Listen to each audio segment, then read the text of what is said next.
Hi hello friends, ನಮಸ್ಕಾರ. ಎಲ್ಲರಿಗೂ ಹೊಸ ವರ್ಷದ ಹಾರ್ದಿಕ ಶುಭಾಶಯಗಳು. ಆ ಪರಮಾತ್ಮ ನಿಮ್ಮೆಲ್ರಿಗೂ ಒಳ್ಳೆಯ ಆರೋಗ್ಯ ಭಾಗ್ಯ ಕರುಣಿಸಲಿ. ನಿಮ್ಮೆಲ್ಲ ಆಸೆಗಳು ಕನಸುಗಳು ನನಸಾಗಲಿ.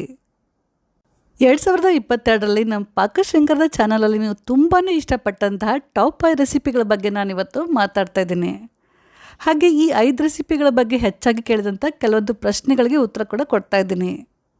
ಹಾಗೆ ನನಗೆ ಇಷ್ಟವಾದಂಥ ಕೆಲವೊಂದು ಕಮೆಂಟ್ಗಳನ್ನು ಕೂಡ ನಾನು ಓದ್ತೀನಿ. ಒಟ್ಟಿನಲ್ಲಿ ಹೇಳಬೇಕಪ್ಪ ಅಂತಂದರೆ ನನ್ನ ರೆಗ್ಯುಲರ್ ವಿಡಿಯೋಗಿಂತ ಇವತ್ತಿನ ವಿಡಿಯೋ ತುಂಬಾ ಡಿಫ್ರೆಂಟ್ ಆಗಿದೆ, ಹಾಗೆ ತುಂಬ ಇಂಟ್ರೆಸ್ಟಿಂಗ್ ಕೂಡ ಆಗಿದೆ ಅಂತಲೇ ಹೇಳ್ಬೋದು. ಸೊ ವಿಡಿಯೋನ ಪೂರ್ತಿ ನೋಡಿ, ವಿಡಿಯೋಗೆ ಒಂದು ಲೈಕ್ ಕೊಡಿ ಮತ್ತು ಕಮೆಂಟ್ ಮಾಡೋದನ್ನು ಮಾತ್ರ ಮರಿಲೇಬೇಡಿ. ಈ ವರ್ಷದ ಟಾಪ್ 5 ರೆಸಿಪಿ ಅಂತಂದರೆ ಶೇಂಗಾ ಹೋಳಿಗೆ. ಸಂಕ್ರಾಂತಿ ಹಬ್ಬಕ್ಕೆ ಮತ್ತು ಎಳ್ಳಮಾಸಿಗೆ ನಮ್ಮ ಉತ್ತರ ಕರ್ನಾಟಕದ ಹಳ್ಳಿ ಕಡೆ ಮಾಡುವಂಥ ಸ್ಪೆಷಲ್ ಶೇಂಗಾ ಹೋಳಿಗೆ. ಈ ಶೇಂಗಾ ಹೋಳಿಗೆ ರೆಸಿಪಿನ ತುಂಬ ಜನ ಇಷ್ಟಪಟ್ಟಿದ್ದೀರಾ, ಟ್ರೈ ಕೂಡ ಮಾಡಿದ್ದೀರಾ. ಮತ್ತು ಕೆಲವೊಬ್ಬರು ರೆಸಿಪಿನ ಟ್ರೈ ಮಾಡಿ ಫೋಟೋ ತೆಗೆದು ನನಗೆ ವಾಟ್ಸಪ್ ಮಾಡಿದ್ದೀರಾ, ಮೇಲ್ ಕೂಡ ಮಾಡಿದ್ದೀರಾ.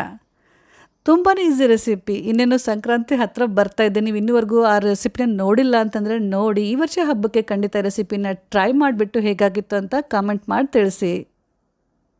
ರೆಸಿಪಿನ ಟ್ರೈ ಮಾಡಿದ ನಂತರ ರೆಸಿಪಿಯ ಫೋಟೋ ತೆಗೆದು ಫೇಸ್ಬುಕ್ಕಲ್ಲಿ ಮತ್ತು ಇನ್ಸ್ಟಾಗ್ರಾಮಲ್ಲಿ ಟ್ಯಾಗ್ ಮಾಡಿ. ಇಲ್ಲ ಅಂತಂದರೆ ನೀವು ನನಗೆ ವಾಟ್ಸಪ್ ಕೂಡ ಮಾಡ್ಬೋದು. ವಾಟ್ಸಪ್ ನಂಬರನ್ನು ನಾನು ಡಿಸ್ಕ್ರಿಪ್ಷನ್ ಬಾಕ್ಸಲ್ಲಿ ಹಾಕಿದ್ದೀನಿ, ಚೆಕ್ ಮಾಡಿ.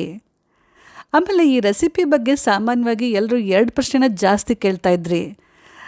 ಮೊದಲನೇ ಪ್ರಶ್ನೆ ಅಂತಂದರೆ, ನಾನು ಈ ರೆಸಿಪಿಯಲ್ಲಿ ಬಳಸಿರುವಂಥ ಚಪಾತಿ ಮಣ್ಣಿನ ಎಲ್ಲಿ ತೊಗೊಂಡ್ರಿ ಅಂತ ತುಂಬ ಜನ ಕೇಳ್ತಾ ಇದ್ರಿ. ಇದನ್ನು ನಾನು ಮನೆ ಕಟ್ಸುವಾಗ, ಹುಬ್ಳಿಯಲ್ಲಿ ಮನೆ ಕಟ್ಸುವಾಗ ವುಡ್ ವರ್ಕ್ ನಡೀತಾ ಇತ್ತು. ಆವಾಗ ಕಾರ್ಪೆಂಟ್ರ್ ಹತ್ರ ಹೇಳಿಸಿ ಈ ಚಪಾತಿ ಮಣಿನ ಮಾಡಿಸಿದ್ದೆ. ಸಾಮಾನ್ಯವಾಗಿ ಅಂಗಡಿಗಳಲ್ಲಿ ನಿಮ್ಗೆ ಇಷ್ಟು ದೊಡ್ಡ ಸೈಜಿನ ಚಪಾತಿ ಮಣಿ ಸಿಗಲ್ಲ. ನನಗೆ ರೊಟ್ಟಿ ಮತ್ತು ಚಪಾತಿ ಎರಡಕ್ಕೂ ಆಗಲಿ ಅಂತ ಸ್ವಲ್ಪ ದೊಡ್ಡ ಸೈಜಿನ ಚಪಾತಿ ಮಣಿನ ಮಾಡಿಸಿದ್ದೆ. ಆಮೇಲೆ ಈ ರೆಸಿಪಿ ಬಗ್ಗೆ 2ನೇ ಪ್ರಶ್ನೆ ಏನಪ್ಪ ಅಂತಂದರೆ, ಶೇಂಗಾ ಹೋಳಿಗೆ ಹೂರಣ ಪುಡಿ ಪುಡಿ ಇದೆ, ಮೆತ್ತಗಿಲ್ಲ, ಹೋಳಿಗೆ ಲಟ್ಸುವಾಗ ಹರಿಯೋದಿಲ್ವಾ ಅಂತ ಕೇಳ್ತಾ ಇದ್ರಿ. ಇಲ್ಲ ಫ್ರೆಂಡ್ಸ್, ಈ ರೀತಿ ಪುಡಿ ಪುಡಿ ಇದ್ರೇ ಹೋಳಿಗೆ ತುಂಬ ದಿನ ಚೆನ್ನಾಗಿರುತ್ತೆ, ಬೇಗನೆ ಹಾಳಾಗಲ್ಲ. ಚೆನ್ನಾಗಿ ತುಂಬಿಟ್ಟು ನಿಧಾನ ಲಟ್ಸಿದ್ರೆ ಹೋಳಿಗೆ ಹರಿಯೋದಿಲ್ಲ, ಕಟ್ಟಾಗಲ್ಲ. ಕಟ್ಟಾಗದೇ ಇರುವಾಗ ಯಾವ ರೀತಿ ಲಟ್ಸ್ಬೇಕು, ಏನು ಮಾಡಬೇಕು ಅಂತ ನಾನು ಆಲ್ರೆಡಿ ಟಿಪ್ಸ್ ಹೇಳಿದ್ದೀನಿ. ಆ ಟಿಪ್ಸನ್ನು ನೀವು ಫಾಲೋ ಮಾಡಿದ್ರೆ ಖಂಡಿತ ಹೋಳಿಗೆ ಚೆನ್ನಾಗಾಗತ್ತೆ. ಆದರೂ ಕೂಡ ನಿಮಗೆ ಲಟ್ಸೋಕ್ಕೆ ಕಷ್ಟ ಅಂತ ಅನಿಸಿದರೆ ಹೂರಣಕ್ಕೆ ಸ್ವಲ್ಪ 1 ಟೀ ಸ್ಪೂನಷ್ಟು ನೀರು ಹಾಕಿಬಿಟ್ಟು ಕಲಸಿವಾಗ ಹೂರಣ ಮೆತ್ತಗಾಗತ್ತೆ. ಚೆನ್ನಾಗಿ ಕಲಿಸ್ಬಿಟ್ಟು ಮೆತ್ತಗೆ ಮಾಡಿಕೊಂಡು ಆಮೇಲೆ ಹೋಳಿಗೆ ಮಾಡ್ಕೋಬೋದು. ಗಮನ ಇಲ್ಲಿ ಜಾಸ್ತಿ ನೀರು ಹಾಕಬಾರ್ದು. ಸ್ವಾತಿ ಕುಲಕರ್ಣಿಯವರು ಈ ಶೇಂಗಾ ಹೋಳಿಗೆ ರೆಸಿಪಿನ ಟ್ರೈ ಮಾಡಿಬಿಟ್ಟು ರಿಲೇಟಿವ್ಸ್ಗೆ ಕೊಟ್ಟಿದ್ರಂತೆ. ಅವರು ಇದನ್ನು ಅಂಗಡಿಯಿಂದ ತಂದಿದ್ದು ಅಂತ ತಿಳ್ಕೊಂಡಿದ್ರಂತೆ. ತುಂಬಾ ಚೆನ್ನಾಗಿ ಬಂದಿತ್ತು ಶೇಂಗಾ ಹೋಳಿಗೆ, ಥ್ಯಾಂಕ್ಸ್ ಅಂತ ಕಮೆಂಟ್ ಮಾಡಿ ತಿಳಿಸಿದ್ದಾರೆ. ಅಕ್ಕಿ ಹಿಟ್ಟಿನ ಟಿಪ್ಸ್ ತುಂಬ ಚೆನ್ನಾಗಿದೆ ಮತ್ತು ಕಡಲೆ ಹಿಟ್ಟು ಬಗ್ಗೆ ನಮಗೆ ಗೊತ್ತೇ ಇರಲಿಲ್ಲ ಅಂತ ತುಂಬ ಜನ ತಿಳಿಸಿದ್ದೀರಾ. Thank you so much. ಈ ರೆಸಿಪಿನ ತುಂಬ ಇಷ್ಟಪಟ್ಟಿದ್ದಕ್ಕೆ, ನೋಡಿದ್ದಕ್ಕೆ ನಿಮ್ಮೆಲ್ರಿಗೂ ಧನ್ಯವಾದಗಳು. ನೆಕ್ಸ್ಟ್ ಇವಾಗ ಟಾಪ್ 4 ರೆಸಿಪಿ ಯಾವುದಪ್ಪ ಅಂತಂದರೆ, ನಮ್ಮ ಉತ್ತರ ಕರ್ನಾಟಕದ ಸ್ಪೆಷಲ್ ಚುರ್ಮರಿ ಚೂಡ. ಸಂಜೆ ಬಿಸಿ ಬಿಸಿ ಟೀ ಮತ್ತು ಕಾಫಿ ಜೊತೆ ಬೆಸ್ಟ್ ಕಾಂಬಿನೇಷನ್. ನಿಮ್ಮ ಹತ್ರ ಟೈಮ್ ಇದ್ದಾಗ ಈ ರೀತಿ ಜಾಸ್ತಿ ಕ್ವಾಂಟಿಟಿಯಲ್ಲಿ ನೀವು ಚೂಡ ಮಾಡಿಟ್ಕೊಂಡ್ರೆ ಒಂದು 15ರಿಂದ 20 ದಿನಗಳವರೆಗೆ ಇದನ್ನು ಸ್ಟೋರ್ ಮಾಡಿಟ್ಕೊಂಡು ತಿನ್ಬೋದು. ಸರಿಯಾದ ಅಳತೆ ಮತ್ತು ಟಿಪ್ಸ್ ಜೊತೆ ಡೀಟೇಲ್ ರೆಸಿಪಿನ ನಾನು ಶೇರ್ ಮಾಡಿದ್ದೀನಿ. ನೀವು ಫಸ್ಟ್ ಟೈಮ್ ಚೂಡ ಮಾಡ್ತಾಯಿದ್ರೆ ಈ ರೆಸಿಪಿನ ನೀವು ಫಾಲೋ ಮಾಡಿದರೆ ಖಂಡಿತ ನೀವು ಕೂಡ ಜಾಸ್ತಿ ಕ್ವಾಂಟಿಟಿಯಲ್ಲಿ ಚೂಡನ ಆರಾಮಾಗಿ ಮಾಡ್ಕೋಬೋದು. ತುಂಬಾ ಸಿಂಪಲ್ ಮತ್ತು ಈಸಿ ರೆಸಿಪಿ. ಇನ್ನೂ ಥರ ನೀವು ರೆಸಿಪಿನ ನೋಡಿಲ್ಲ, ಟ್ರೈ ಮಾಡಿಲ್ಲ ಅಂತಂದರೆ ಖಂಡಿತ ಒಂದ್ಸಲ ಚೆಕ್ ಮಾಡಿ. ರೆಸಿಪಿಯ ಲಿಂಕನ್ನು ನಾನು ಡಿಸ್ಕ್ರಿಪ್ಷನ್ ಬಾಕ್ಸಲ್ಲಿ ಹಾಕಿದ್ದೀನಿ. ನೆಕ್ಸ್ಟ್ ಇವಾಗ ಟಾಪ್ 3 ರೆಸಿಪಿ. ನಿಪ್ಪಟ್ಟು. ಗರಿಗರಿಯಾದ ನಿಪ್ಪಟ್ಟು. ಮೈದಾ ಮತ್ತು ಸೋಡಾ ಬಳಸದೆ ಕಡಿಮೆ ಸಾಮಗ್ರಿಗಳನ್ನ ಬಳಸಿಬಿಟ್ಟು ಯಾವ ರೀತಿ ತುಂಬಾ ಸುಲಭವಾಗಿ ಗರಿಗರಿಯಾದ ನಿಪ್ಪಟ್ಟು ಮಾಡ್ಬೋದು ಅಂತ ಟಿಪ್ಸ್ ಜೊತೆಗೆ ಡೀಟೇಲ್ ಆಗಿ ಎಕ್ಸ್ಪ್ಲೈನ್ ಮಾಡಿದ್ದೀನಿ. ಈ ನಿಪ್ಪಟ್ಟು ರೆಸಿಪಿನ ಕೂಡ ತುಂಬ ಜನ ಇಷ್ಟಪಟ್ಟಿದ್ದೀರಾ, ಟ್ರೈ ಕೂಡ ಮಾಡಿದ್ದೀರಾ, ಒಳ್ಳೆ ಕಮೆಂಟ್ ಕೂಡ ಮಾಡಿದ್ದೀರಾ. Thank you so much. ಈ ರೆಸಿಪಿಯಲ್ಲಿ ಉಮಾ ಅವರು ಒಂದು ಪ್ರಶ್ನೆ ಕೇಳಿದರು. ಉಮಾ ಅವರು ಅಷ್ಟೇ ಇಲ್ಲದೆ ಬೇರೆ ರೆಸಿಪಿಗಳಲ್ಲಿ ತುಂಬ ಸಲ ನನಗೆ ಈ ಪ್ರಶ್ನೆನ ಕೇಳ್ತಾನೆ ಇರ್ತೀರಾ. ಮ್ಯಾಮ್, ನೀವು ರೆಸಿಪಿಗೆ ಪಿಂಕ್ ಸಾಲ್ಟ್ ಯಾಕೆ ಬಳಸ್ತೀರಾ ಅಂತ. ರೆಗ್ಯುಲರ್ ಟೇಬಲ್ ಸಾಲ್ಟ್ಗಿಂತ ಪಿಂಕ್ ಹಿಮಾಲಯನ್ ಸಾಲ್ಟಲ್ಲಿ ಹೆಚ್ಚು ಮಿನರಲ್ಸ್ ಇದೆ. ಅದು ಕಂಪೇರ್ ಮಾಡಿದ್ರೆ ಇದರಲ್ಲಿ ಜಾಸ್ತಿ ಮಿನರಲ್ಸ್ ಇರೋದ್ರಿಂದ ಡೈಟಿಷಿಯನ್ಗಳು ತುಂಬ ಜನ ಇದನ್ನು ಸಜೆಸ್ಟ್ ಮಾಡ್ತಾರೆ. ಹಾಗಾಗಿ ನಾನು ಪಿಂಕ್ ಸಾಲ್ಟ್ನೇ ಬಳಸ್ತೀನಿ. ನೆಕ್ಸ್ಟ್ ಇವಾಗ ಟಾಪ್ 2 ರೆಸಿಪಿ ಯಾವುದಪ್ಪ ಅಂತಂದರೆ, ನಮ್ಮ ಉತ್ತರ ಕರ್ನಾಟಕದ ಸ್ಪೆಷಲ್ ಶೇಂಗಾ ಹಿಂಡಿ ಅಥವಾ ಶೇಂಗಾ ಚಟ್ನಿ ಪುಡಿ. ನಮ್ಮ ಕಡೆ ಊಟಕ್ಕಿರಲಿ ತಿಂಡಿಗಿರಲಿ ಎಲ್ಲದರಲ್ಲೂ ಶೇಂಗಾ ಚಟ್ನಿ ಬೇಕೇ ಬೇಕು. ಶೇಂಗಾ ಚಟ್ನಿ ಇಲ್ಲ ಅಂತಂದರೆ ನಮ್ಮ ಊಟ ಕಂಪ್ಲೀಟ್ ಆಗೋದೇ ಇಲ್ಲ.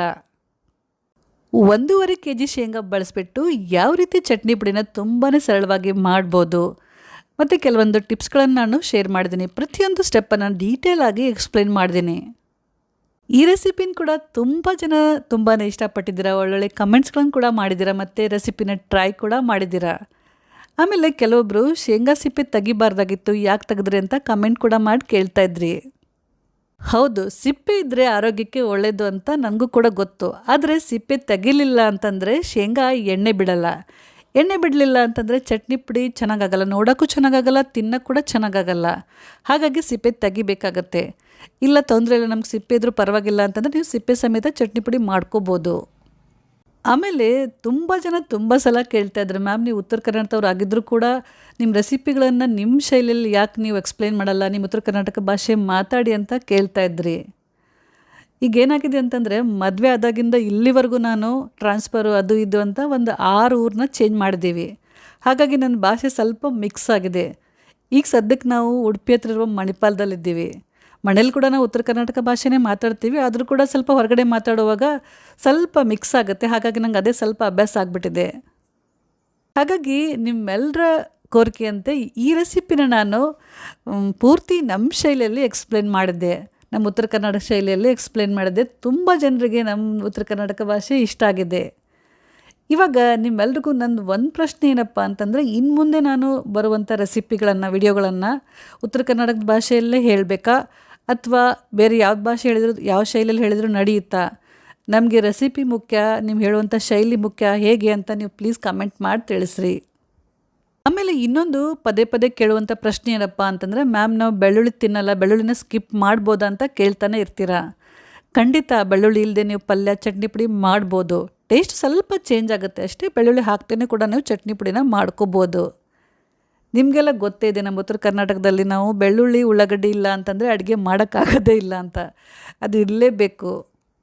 ಆಮೇಲೆ ಇನ್ನೊಂದು ತುಂಬ ಜನ ಕೇಳ್ತಾ ಇದ್ರಿ, ಮ್ಯಾಮ್ ನೀವು ಚಟ್ನಿ ಪುಡಿ ಸೇಲ್ ಮಾಡ್ತೀರಾ ಅಂತ.